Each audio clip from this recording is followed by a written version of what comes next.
And I'm going to be your host for this next run of Étoile Princesse, the all collectibles category. Now, if you did not know, étoile is the French word for star. But the star of our show today is going to be my good buddy Shentok and his Sharp X68000. So, Shen, why don't you show them what this wacky machine can do, huh? Thank you for having me. I'm Shentok. I'm with dowolf and Tigerion here on commentary with me, and we're playing Étoile Princesse for the Sharp X68000. It was a Japanese exclusive computer that came out in 1987 originally to compete with NEC's offerings of computers and also the MSX introduced by Microsoft as a licensing thing. It wasn't terribly successful, but it did well enough that it had a large homebrew following, especially with shmups and arcade ports. And it's just a wonderful machine. You know, it's a typical computer from the 80s, but it was made specifically for gaming, which is pretty unusual for the time. It has a sprite powerhouse. It has a great tile map. You can do like 65,000 colors. It is a true Motorola 68,000 machine, hence the name. You can think of it as like the older brother or the big cousin of the Sega Genesis or Mega Drive, depending where you're from. And it is just a wonderful machine. Now, Shentok, that is all great information about what we're seeing. But what about what we're hearing? So the donation center was met. So we're hearing this game through both using the internal FM sound chip, which was the Yamaha YM2203, which was very popular in arcades from the 80s to the mid-90s. But we're also using a MIDI module called the Roland Sound Canvas SC55 Mark II to enhance the sound experience. While in America, the MT32 was the main MIDI module for video games on PCs. In Japan, the Roland SC55 was king over there because it was, one, it came out a bit later, so it has a lot more features, and it's also MIDI standard where the MT32 was not. And it is just a beautiful sounding device, and a lot of games made great use of it. If we're ready to go, I can start a countdown shortly. All right. Okay, so we'll start in 3, 2, 1, and let's go. Thank you very much. So in the world of Étoile Princesse, the opening cutscene sadly we skipped, but basically we're just reading the weather, the news report. This old guy comes in, he's like, hey, the prince has been kidnapped. And you're like, well, it's not my problem, what do I care? Oh, I just realized something. Right at the beginning, right before the starting to run, I could realize I could jump on this sign and get up here. So normally we do get up on the trees, but not until a bit later. But the trees are kind of funny. You have to jump on them and keep moving, because otherwise they kind of just stop your movement for no reason. But this game is very, very free in vertical movement. You can jump over enemies, you can jump over projectiles, they can be at different heights than you, and you can avoid their stuff. But what's really nice is that you can just jump on top of things and get on top of like trees here. But this is the only stage where it's really useful, sadly. For the most part, it's just not very useful, but there are points where you can jump on top of things, and we'll definitely be seeing that later in the run. And grab that. That's just a health recovery item. Basically, there's a health and MP recovery item, and they get used. The health one gets reused if you have it equipped and you run out of health, and it just immediately refills your default full. And the MP one gets used if you have no MP and you use it while equipped, or you try to cast a spell while equipped. So we're gonna go down here. This is the very first boss. Very easy. We can just go down here, and he just kind of gives up doing anything because his hands are supposed to be tracking on where you go. His hands are trying to track where you go, but because we're so far off screen that they just get stuck in a position, so he can't really do anything. He still has a chance that he can throw his head at you, but that's about it, and he only does that sometimes. Unfortunately, he did not do that this time because that kind of wastes time since you can't shoot through his head. And basically the story of the game is that a bunch of various tribes and kingdoms have been bubbled up and sealed, and our goal is to go save the prince that was kidnapped. We were betrothed to marry, but we didn't really care about him until we found out he's handsome, he's wealthy, and he has a lot of power, and we want all of that. We don't really care about him himself, but we want the power he has. So now we get our first character, Saris of the Wind Tribe, and basically she's like the weakest character, but she's going to be the most powerful for boss fights due to how the game works. And basically, so for the most part, it's just going to be going from area to area because this is an all collectibles run, so we collect every single red and gold chest. There are also green chests, but they only carry recovery items, and they respawn every time you enter a stage, so it's not really all that important. So here we're just hitting some switches because we need to lower a drawbridge, and we gotta be able to get across the raging water, I guess.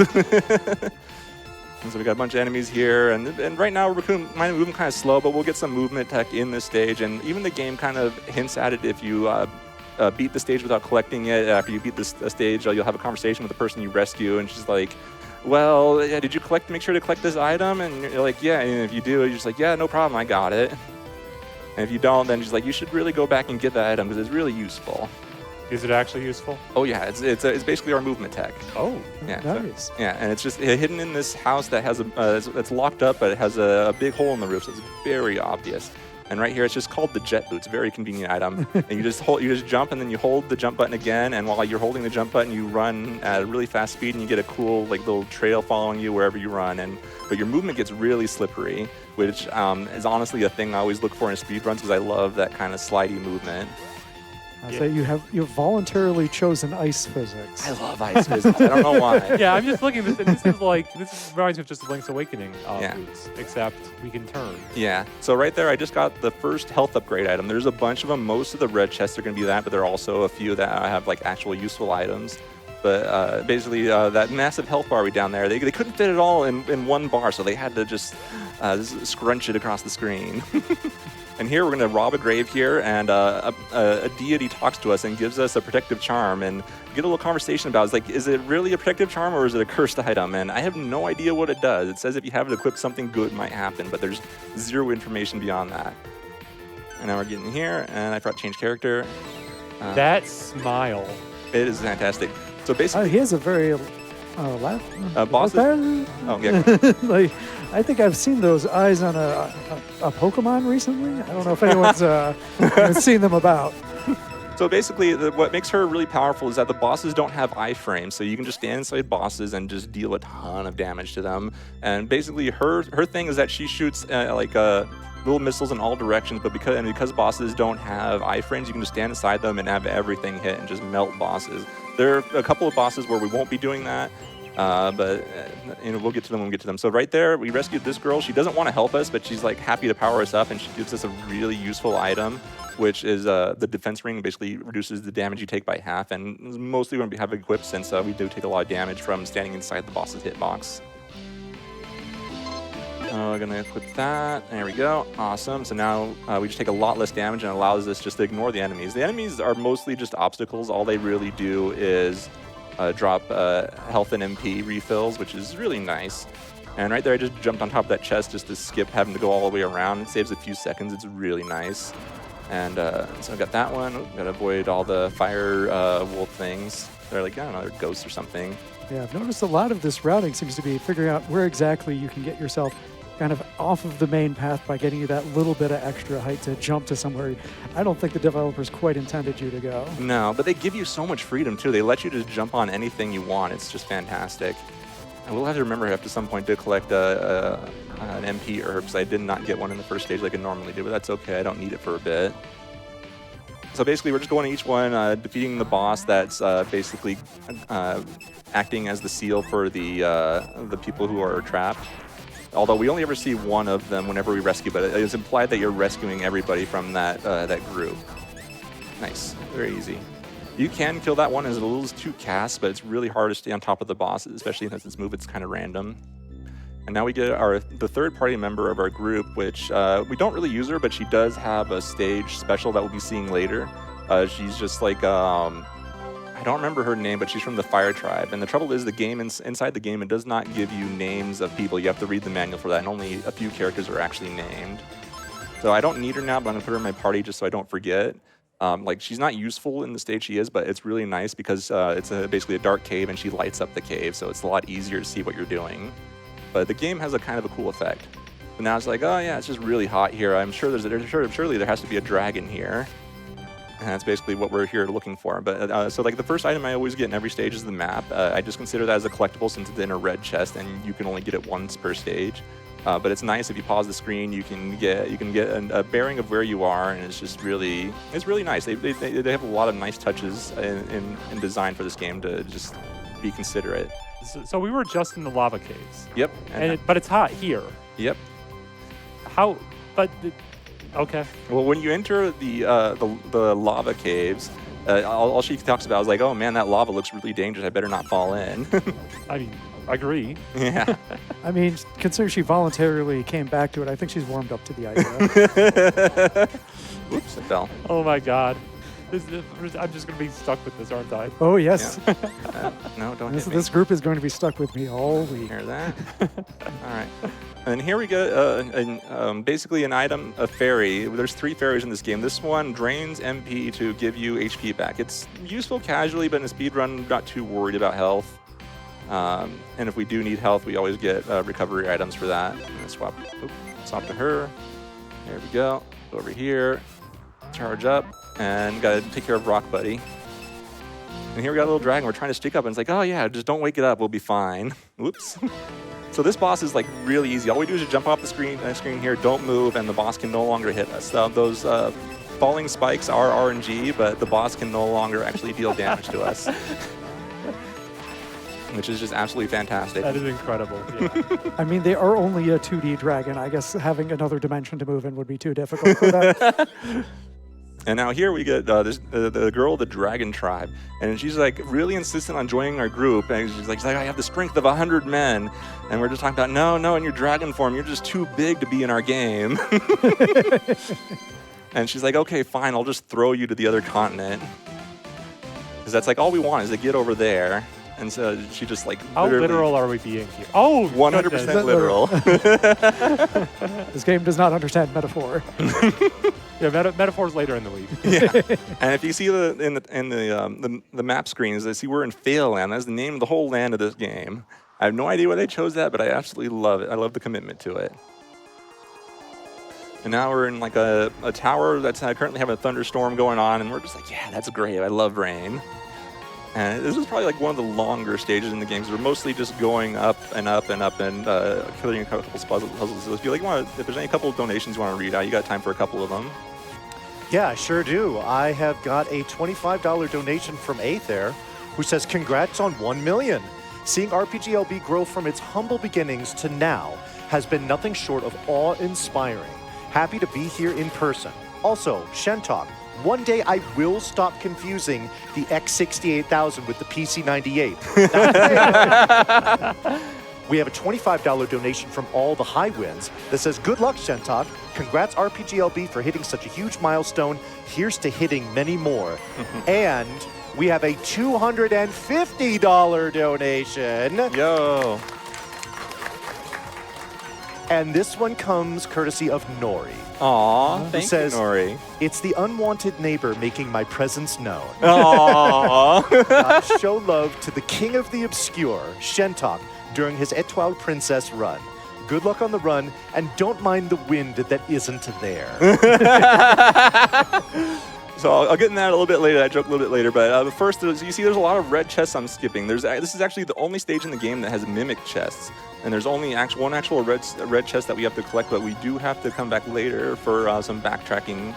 But for now, we can just go straight to the boss. And this boss is actually wonderful. It's basically a red, like, devil, demon-looking guy, and he is absolutely proud of his physique. And to the point, he's just like, oh man, my muscles look best during a raging thunderstorm. He's absolutely a wonderful guy, and we got to take him down because he's in our way. So there, I just hit a switch to turn off all the fire, and that'll just let me go to the final floor. There we go. I'm gonna swap over her. And luckily, like, the menus in this game are really fast. I absolutely love it. And just be careful here because I don't want to get knocked down to the previous floor. Awesome. And look at this big muscly guy. He's just so happy about his muscles. So we gotta take him down. Yeah, the storm's building up. Hopefully we can take him down before unexpected flashes. Oh, no. Whoops, his pants dropped, but luckily he is kind enough to self-censor. And we just make a comment. It's like, oh man, he's so fit. And so here was like, so basically when we finished the last stage, it gave us 2 options of stages. Basically, there's 2 halves of a key we want to the next area where we'll get an actual party number. So like this girl is just like really happy to like power us up, and she gives us half a key. She also gives us a hint to a key to open the gold chest that we'll be encountering later. So now we're here. This is the area where we wanted the Fireland girl.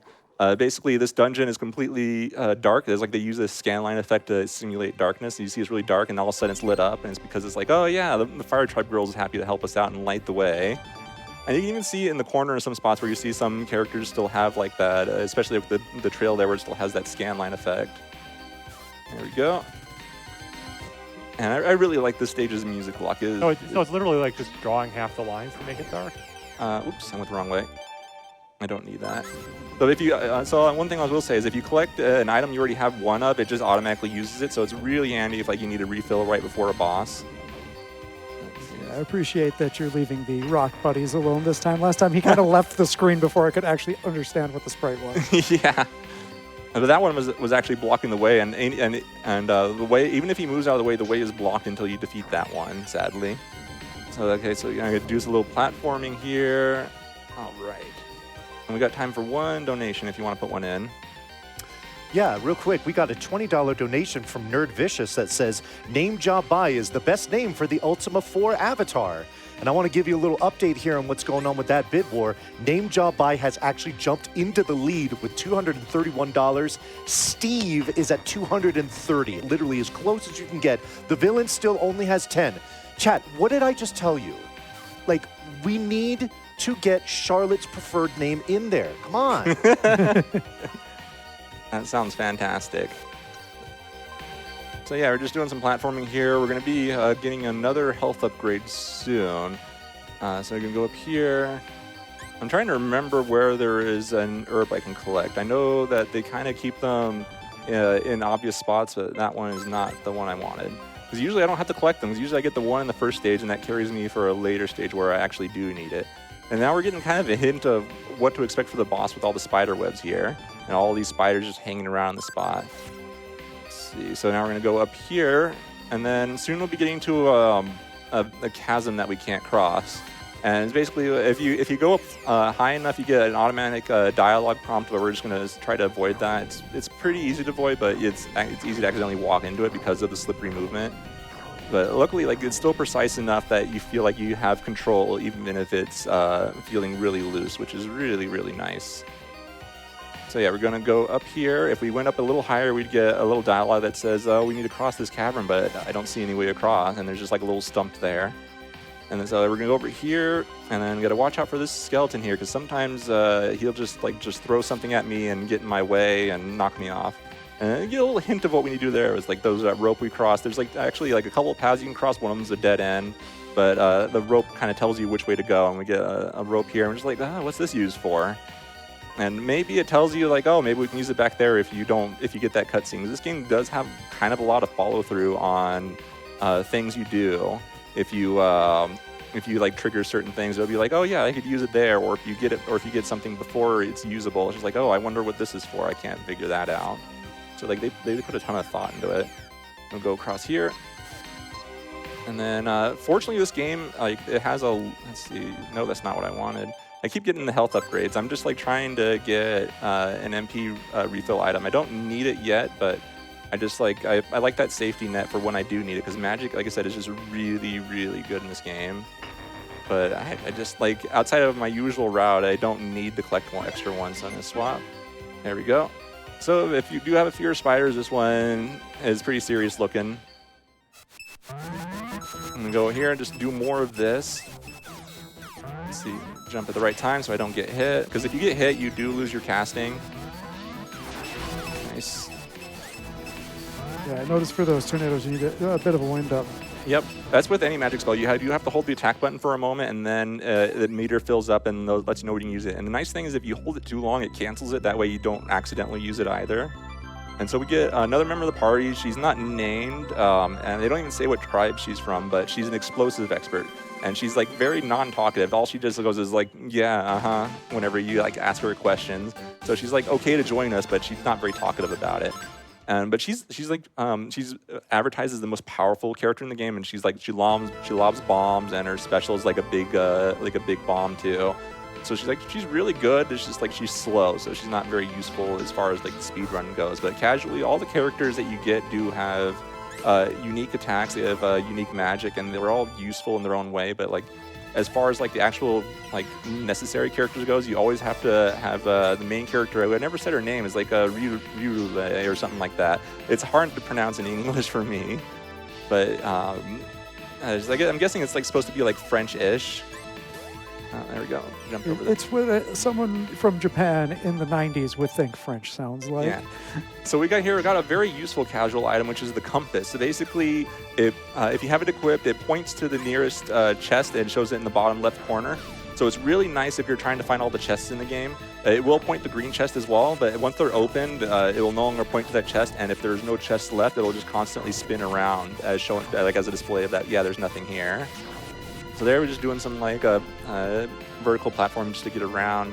And then they expect you, like over here, they expect you to go to the right, but we can just jump on top of these things. And for whatever reason, they put like a little platform on them as well, which is like really That nice. wasn't intentional? I don't think it's supposed to be, but you can. Yeah, they just had platforms right there. I don't Yeah. know. Right. And then get the last one here. And then here's a replacement one, or awesome. That way, I just like having them on hand because they're useful items. If I don't need them too often, they will get used later as bosses get more health. But they're just really handy to have in case something goes wrong. And then let's see over here. Now we're finally on the top floor. We're gonna switch over and getting to like one of the first like RNG heavy bosses. It's not like a big issue, but sometimes the boss will just move in erratic patterns. But we're basically gonna be fighting like the facsimile of the Grim Reaper. And he likes throwing his big scythe around, and he just like his scythe is constantly always around. And okay. Oh wow, he had a big movement there. So yeah, he's got after images too. Yep. I don't see his boots though. Yeah. So now he's gonna move around twice like that, and I started casting too early, so I have to wait a moment. Okay, awesome. I still got him on the third hit. Nice. Sometimes it takes 4 hits if he just moves around too much and I don't anticipate it. Fortunately, he was very kind here. And now we get the last named member of our, or no, not the last named member, the second to last named member of our party, who's actually my favorite. Actually, I commissioned art of her. And her name is, what was the American name for Sailor Moon in the 90s? For Usagi? Serena? Yeah, Serena, that's her name. Oh. So yeah, they named her Serena. I'm guessing just like as a moon reference, because like it feels like the names kind of have puns. Like the first girl you get, her name is Cirrus, like after like a cirrus cloud. Ah, okay. Because she's from the Wind Tribe. Yeah. Unfortunately, I've kind of wiped all of the Americanized names from my memory. I think Serena is actually like a Greek goddess of the moon. So Yeah, that makes sense. That explains why they named her that in Sailor Moon. Is she just the Greek version of Luna, or? Come on, there we go. Whatever. Get a map. So now we got some trees here that are trying to attack us. Basically, in this area, there is an evil dryad that's causing the swamp to expand, and the trees here are not too fond of that. So they're like, hey, we'll help you out, and we'll clear out the thorn bushes if you help us take care of that. It's like, yeah, that's kind of what we're here for, so we're happy to help you out. So like, yeah, those big thorn bushes there, and dragons in the way. So we get like a normal middle-aged tree who's just like, yeah, I'll help you out. And we get this old tree who's really hard of hearing. He's like, go away, you're working for the dryad. And we had to like really shout at him. It's like, no. It's like, okay, fine, I'll help you out. But there's like one more guy. No, stop it. But he's like, he got chopped down, so he might not be very helpful. And then it's like, oh, okay, that's not a good sign.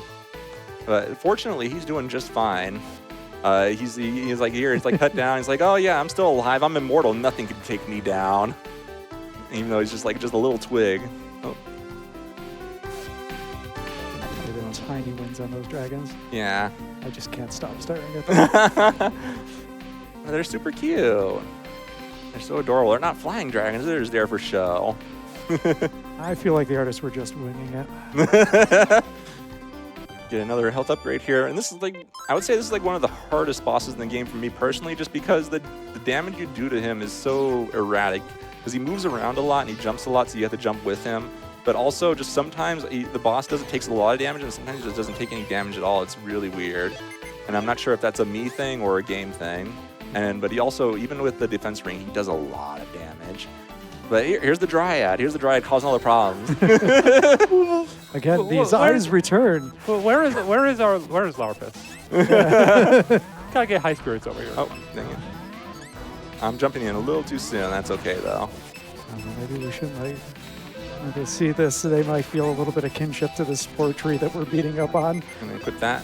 One nicety about the game is if you're low on health, you do have that like low health indicator. I'm gonna go ahead and use that too. So you can see all the items. So this is like a slower boss fight. Usually it takes like all four hits of my MP there. But I was just being a little messy there, but we're doing good. So basically, we were going here because we were told there's a teleporter here to get to this island up in the upper right-hand corner that was the bridge was destroyed. And we wanted to get here because there's an engineer we wanted to see to get to the island all the way to the farthest to the west. And this was the only way there because apparently she built a teleporter out in the middle of the forest and the Dryad was basically squatting on it. Shentok, do I have some time to come in here with some donations? Oh yeah, perfect time for it. Excellent, perfect. We have an anonymous $100 donation with no comment. Thank you for that. We've got an anonymous $103 donation. Thank you for that as well. Nice. We have a $25 donation from OK that says, I love chocobos. We have a $50 donation from Lisa Rocks that says, hi, Shentok, good luck. Hi, Lisa. And we have a $100 donation from Palmer that says, love for my homie Shentok. Aww. You know consoles no one's ever heard of, hates to see my man coming. Shout out to the host. He's a cool fellow with good vibes. Thanks, brother. Put this towards the $2 million concurrent RPGLB goal. All right. I appreciate what you're doing there, Palmer. I want to also give an update here on what's going on with that hero naming bid war for Ultima 4. Steve has jumped out into the lead now with $330. Name job buy with 231. The villain still only has 10. I cannot possibly be any clearer about this. So put it towards the villain. It's what Charlotte wants. So here we were doing like I would say an obligatory shmup segment because this X68000 is known for a ton of shmups. And then now we get this boss here. We just happen to land on its head and piss it off. But fortunately, like we can just abuse iframes and just stand on top of it, or fall into the pit where it is when we cast our spell, and the spell stays there even if we're not there. And so now we found the girl of the Winged People tribe, and she's like trying to sell us a nuclear missile. And it's like, well, we don't have any money. What is an option for getting to where we want to go? I was like, well, I got something I'm working on, and I won't charge you a penny for it. And she just locks us in this room. She's like, hey, let us out. But we're going to do a very familiar method of travel if you ever played a Super Nintendo Mana game. And a good old cannon travel. And now we're going to get 2 more stages unlocked, and we won't want to do the one that we land on just because we want the character in the other area first because she's going to be useful. So now we're going to Lian Lake, which it's an alright area. I like it, but we get a very useful item here. If you want, we can do another couple of donations while I run through it. Well, actually, I'd like to talk to you about one of our partners here, which is Dragon Roast Coffee. They're a small, passionate team of coffee roasters that are dedicated to making coffee for gamers and the gaming community. Visit their website at www.dragonroast.coffee and enter the promo code RPGLB25 at checkout to get 10% off of your order. In addition to their coffee, you can also purchase an exclusive dual insulated RPG Limit Break tumbler available only for this event. And the best part is that for all purchases made using the promo code, Dragon Roast will donate a portion of the proceeds to NAMI. So what are you waiting for? Get out there and fuel your adventure with Dragon Roast Coffee today. Yeah, that sounds fantastic. So I got the item I got there was another ferry, but this one's called the Jump Ferry, and it's a really, really useful ferry. It's like probably like the most useful. Oops, I went the wrong way. Let's go over this way. The most useful in the game because basically when you have it equipped, you jump farther and higher, which is really nice. It's also important for, of course, 100% is when you need that, but also lets us make some jumps that you're not kind of expected to make, like jumping across that. Normally you're supposed to go all the way around and under, but we can just jump across there. The only catch is that you can see my mana is draining every time I jump because it takes one little pip of my mana bar down there every time I jump while I have it equipped. It's basically, you just use it to jump farther and higher, of course. And we're actually going to be using that a little over here where it's actually required, but it doesn't seem that way. So we're going to jump over. Let me get rid of that bat. It's in the way. Jump over here, and now we're like, it looks like we're kind of somewhere we're not supposed to be, but you'll trust me, we're supposed to be here.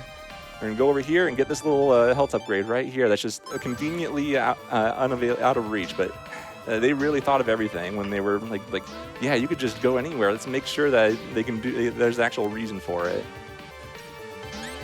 So now we're hitting just a couple, like 3 switches to activate another elevator to go to the final area where the boss is. And let's see, come on. And I'm trying to avoid hitting those brown enemies because if you kill them, they multiply. and then they become even more of a nuisance. And I don't want more nuisances than I already have, because the bats are basically the jerk birds of this game. Okay, avoid those. All right, and we're also going to refill our MP coming up shortly, because the nice thing is before every boss they give you recovery items so that that way you can go in fully prepared. And this game is just really kind in general, because if you die, if you game over, you just restart the stage, or if you die at a boss, you restart the boss fight. And here, now we get one of my favorite boss designs in this game is giant squid here, and even a squid written in Japanese on it. Look at look how cute they are with a little ribbon on them. Aww. There we go. I mean, what did you ever do to deserve this? Came swinging at me with a sword. Now, normally we don't see it in the speed run, but at a certain length of time in the fight, if you let it live long enough, it throws away the shield and pulls out another sword and has a whole new set of moves. It's really cool. Now we rescue another girl. This one, they don't give her a name, but she just says that she's a member of the Water Tribe, and she's actually, like, no matter what, you're going to get all the characters in the game, but she's actually required for one stage, and she's only one of 2 characters in the game that has a context sensitive to a stage, whereas like the Fire Girl will let at the cave, which isn't necessary, but it is useful. She's actually required to get through a stage later. You say she's the Ika Musume?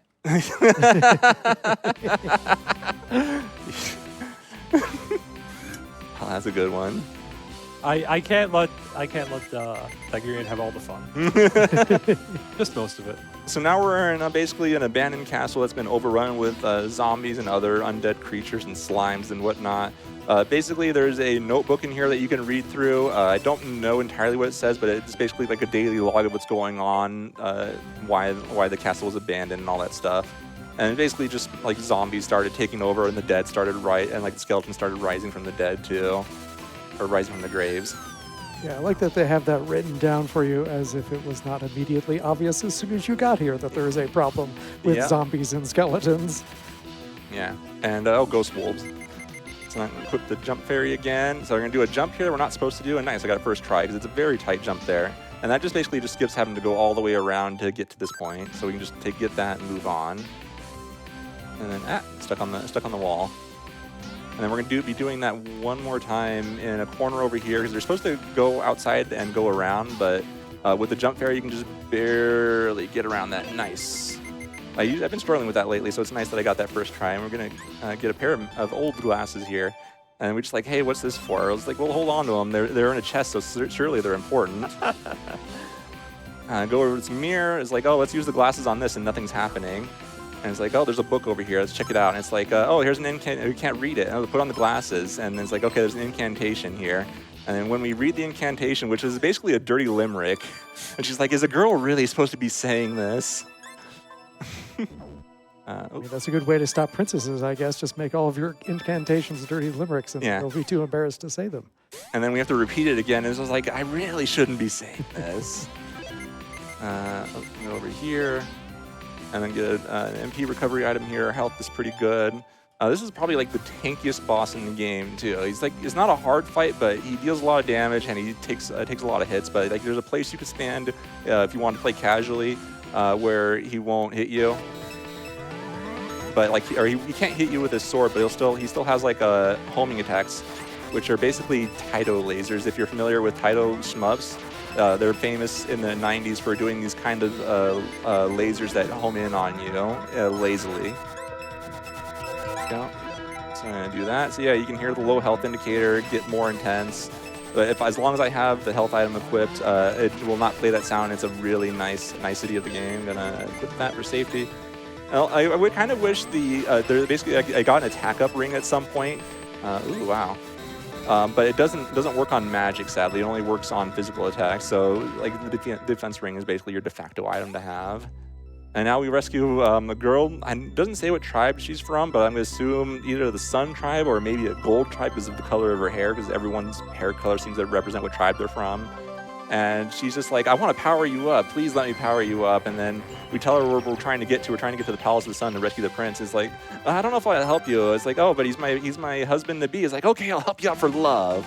And she's just like, yeah, love, totally not for money or power or anything like that. Shentok, is this a good time for me to jump in here? Yep, go ahead. Excellent. We have a $102 donation from Nerd Vicious that has no comment. Thank you for that. And also thank you for this anonymous donation of $320. Nice. With a comment that simply says, for the kiddo. Aw. Now I have some breaking news here with our Name the Hero bid war. It is getting extremely hot. Name Jabai is in the lead with $333. Steve has $330. The Villain also has $330. So it has jumped right back into the race. I feel like I've said this a few times so far in this run. It's folks, it's right there for you. Yeah. Just get it across the finish line, please. May I interrupt real quick? So right there, I just did a really, really difficult jump that it's like you're not supposed to make that jump, but with the jump fairy, you can just barely make it if you jump at the very last frame, and it lets me skip a significant portion of the stage. I still have to go up to that floor that I skipped just to get the health upgrade, but there's like a whole part you have to go around and do, and I managed to get it first try, and that's like the first time I've gotten it first try in like a month, so I'm so happy about that. Awesome. And so I fell. Crap. So normally on before a boss, I'll change to the character I want to use before the boss fight. But from like basically this point on, the boss fights are automatically going to change me to Iruru. And now I'm finally get a very important item for backtracking later, which is the red key, which lets me open gold chests. You'd think, why would a red key open gold chests?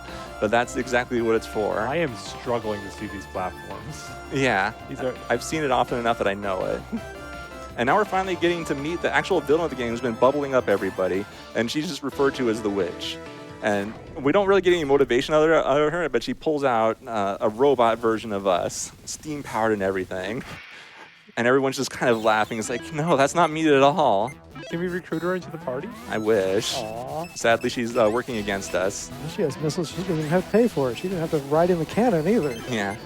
So now I'm going to switch to the Water Tribe girl here just because so I can get some free damage in while she's doing that running around thing. Because it's kind of hard to follow her. There we go. Get some more damage in. Very nice. And her head popped off. Darn.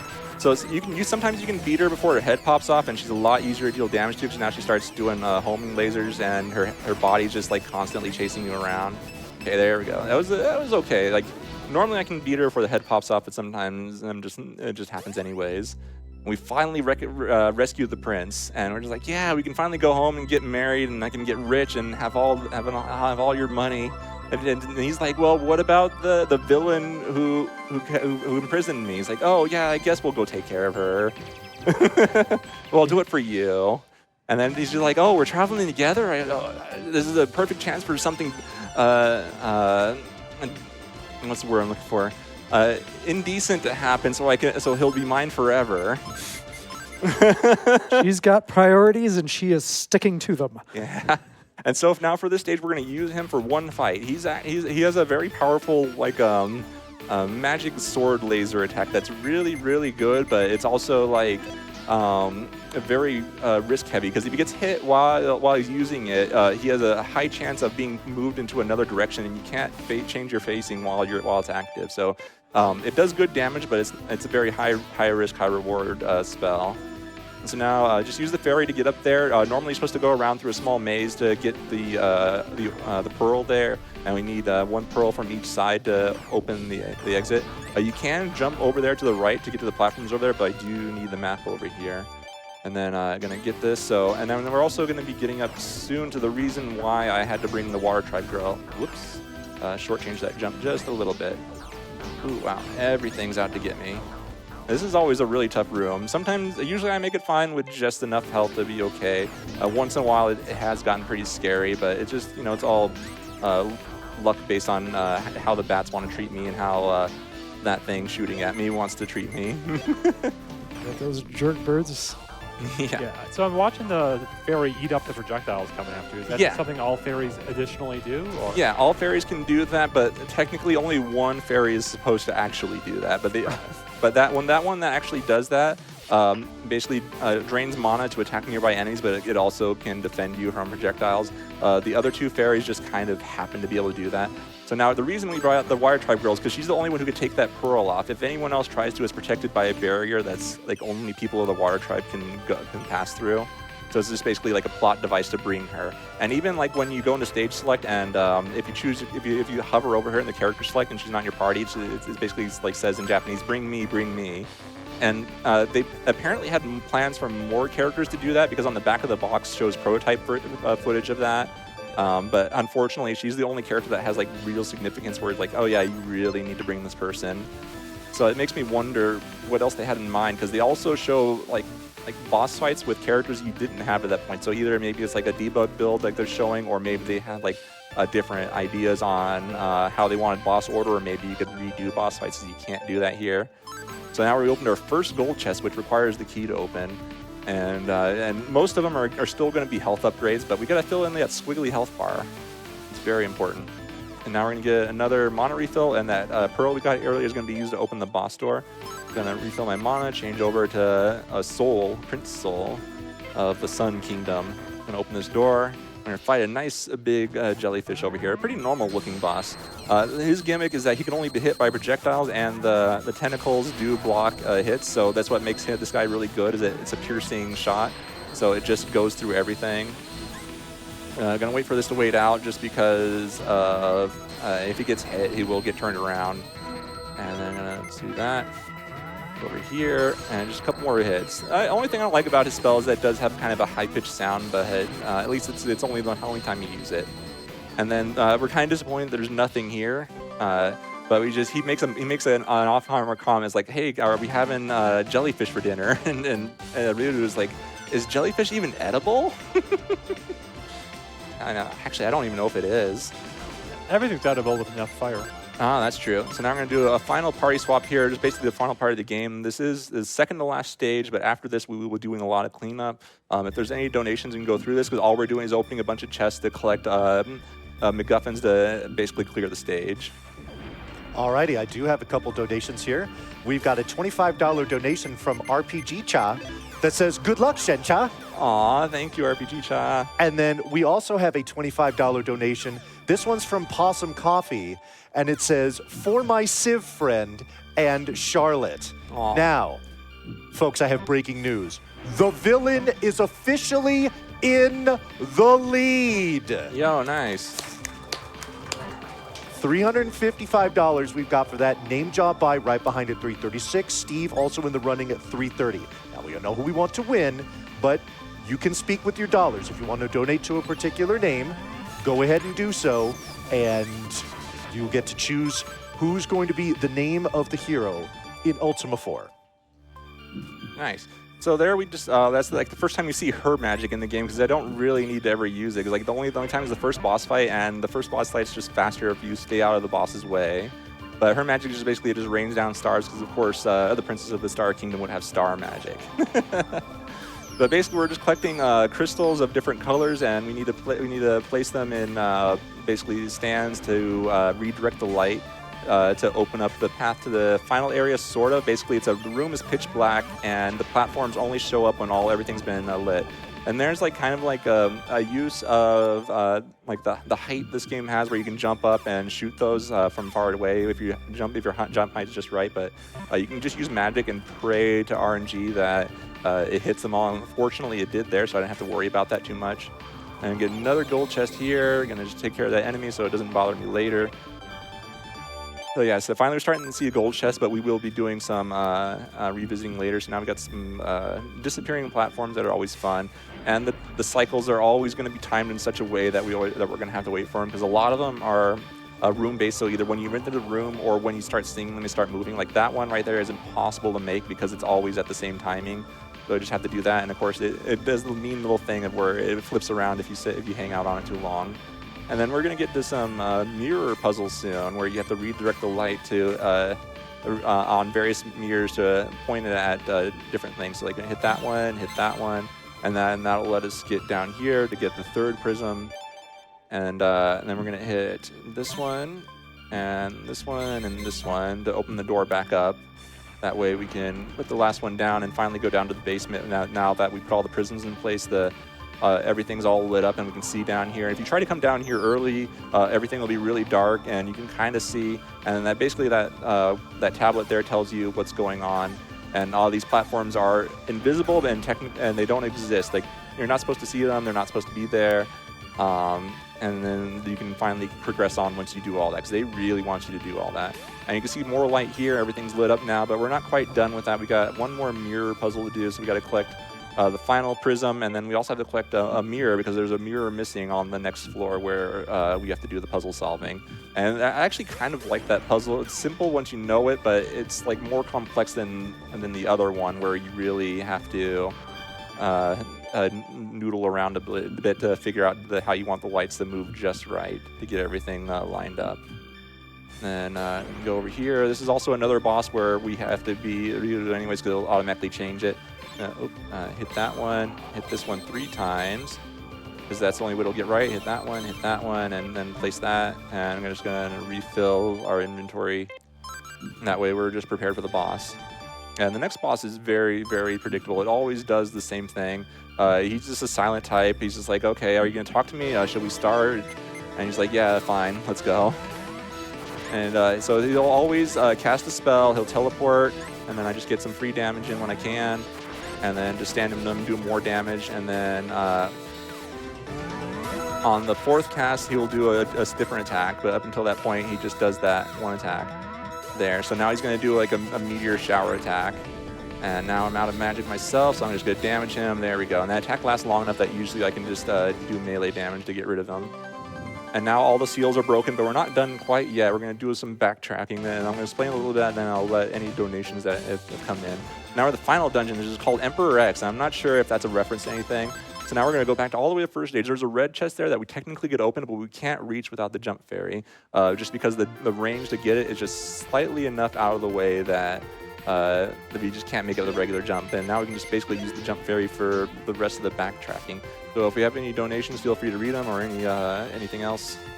Let's see. Okay, watch out. Yeah, I do have a donation here. It's a $100 donation, and it's from Isquin that says, "Why, yes, I am the type to root for the villain." And I bet you know what that means. The villain has now widened its lead. $455 there. Name job by trailing with 336. Steve right behind that at 330. Do also want to remind you there is another bid war for that game as far as selecting the gender of the hero. Female has $25, male has $0. So if you want to get in on that as well, you can. And a lot of the focus has been on naming the hero, but there's another option for you there if you'd like to donate for that as well. I'm just doing a quick double check to make sure I did not miss the red chest. I think I'm fine, but I want to be double sure. And I did get it. Okay, awesome. Because that's like once in a while I'll forget to grab that one, and I can't remember if I do or not. There is a red chest that I can technically get here on my first time through, but because it's on the way to the gold chest and it's out of the way to get in general, I just wait to on the revisit to grab it. But like most of the gold chests are still just going to be health refill items as well. But the really nice thing about this game is that you can, once you've cleared a puzzle in a stage, it stays clear. You can revisit stages and they stay clear. It's so nice of them.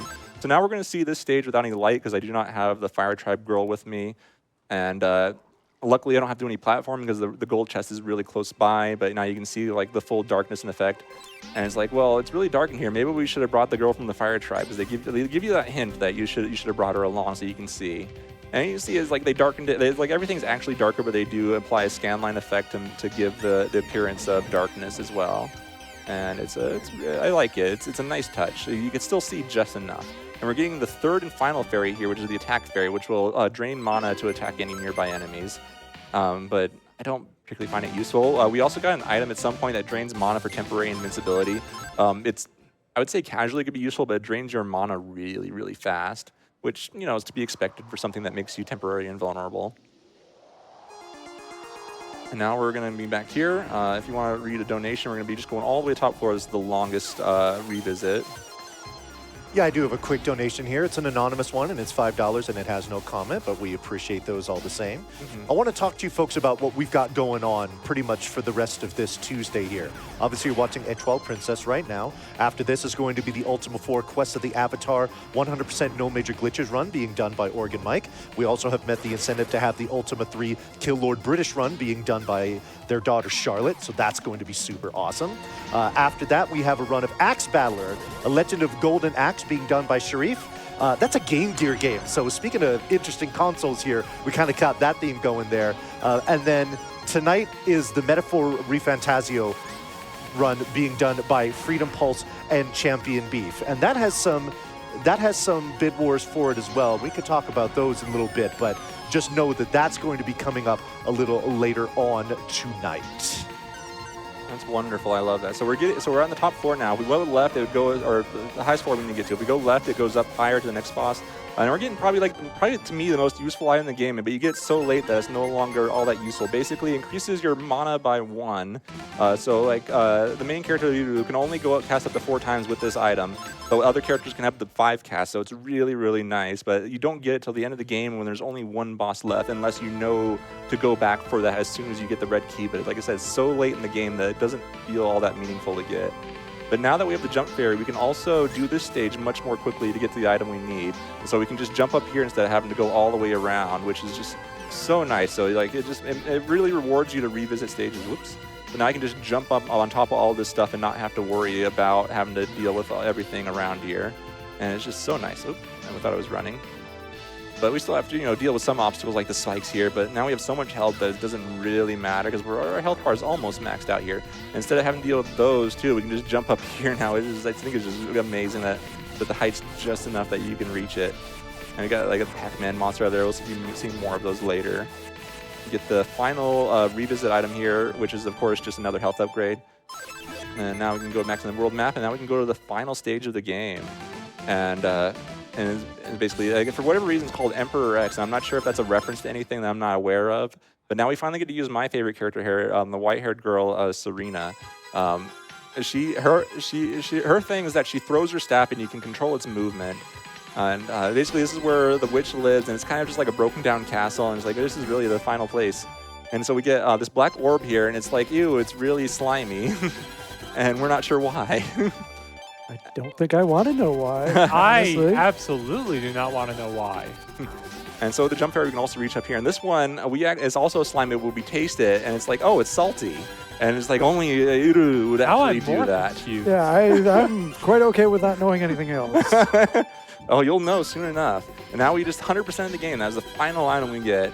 So now here, we put them in the nose of this thing. And it's like, that explains why they're slimy. Slimy, yes. Salty, no. The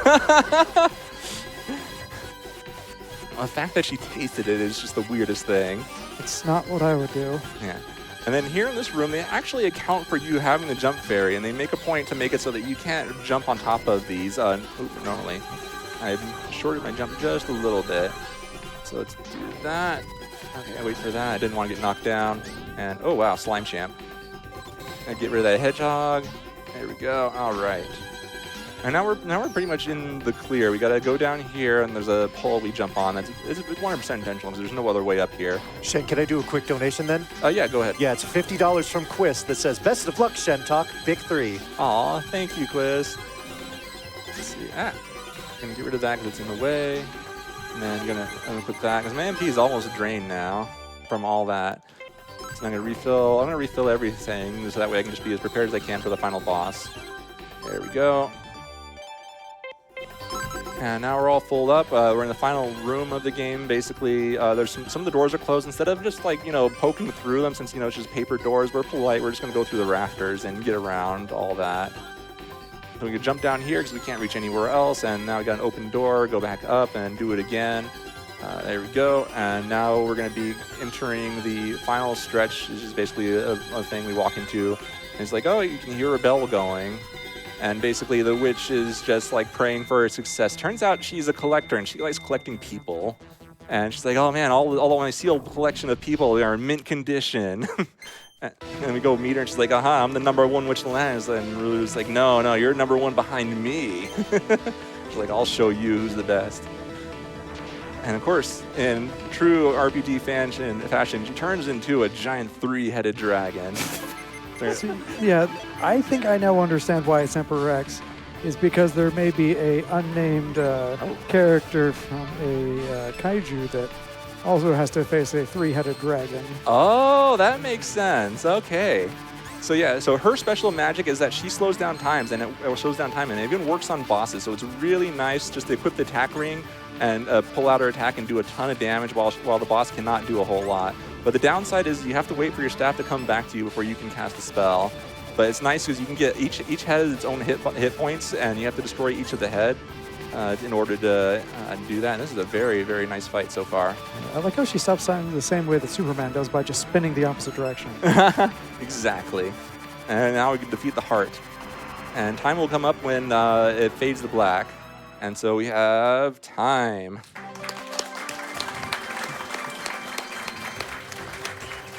And here we smooch the prince. He's just like, okay, we did it. Here, come over here. Let me give you a smooch. Aww. Let the indiscretions start.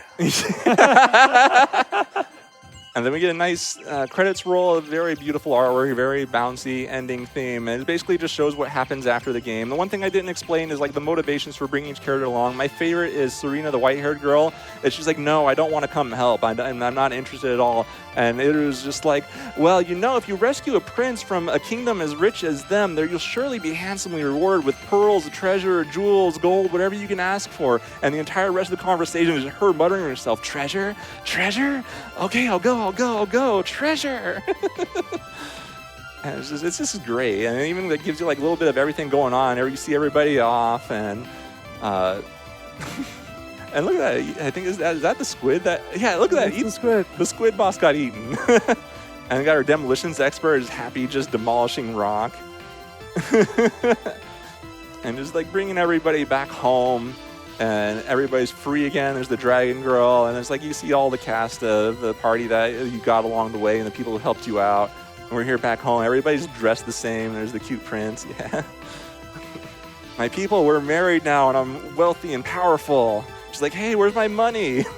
You get big old treasure chest. And the old guy is still pretty mad at us. Like, we had to skip the intro, unfortunately, but the intro just basically sets up like the whole thing. It's really cute and adorable. If you ever get the chance to look it up, it's just really, really, it's just a cute game overall. I highly recommend it. You don't have to know Japanese to play it, but it does enhance the experience quite a bit. And then we get also at the end, after like a little bit after this, you get a little epilogue of what happened to the witch. Basically, like the island, like the whole continent is like a floating continent. So as punishment, we hung her off the edge of the continent for. As just to deal with her, and she's like, hey, you can't leave me here. Don't forget about me. It's not over yet. I'm still here. It's like, don't forget me. Next time I will have my revenge. And bye-bye. Oh, no. And that is the end. And thank you so much for having me. This was so wonderful to show and set up and bring everything out here and just show everybody the X68000 and how really cool it is. Yeah, let's give one more round of applause for Shentok and that fantastic Étoile Princesse run.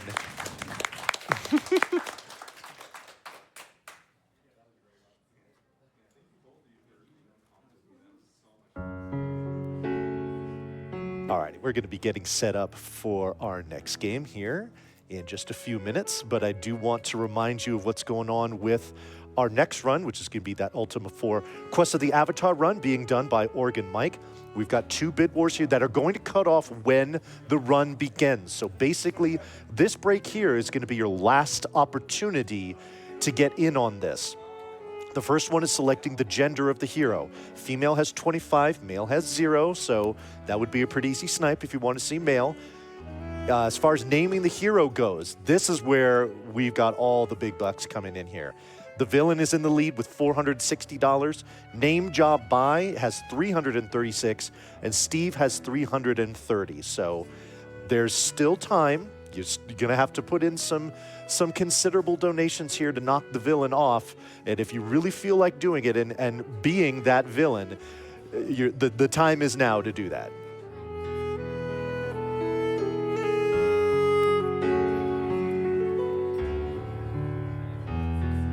Alrighty, folks, we are going to take a very quick ad break here, but take some time to stretch, hydrate, tell someone you love them, and of course, we'll see you soon.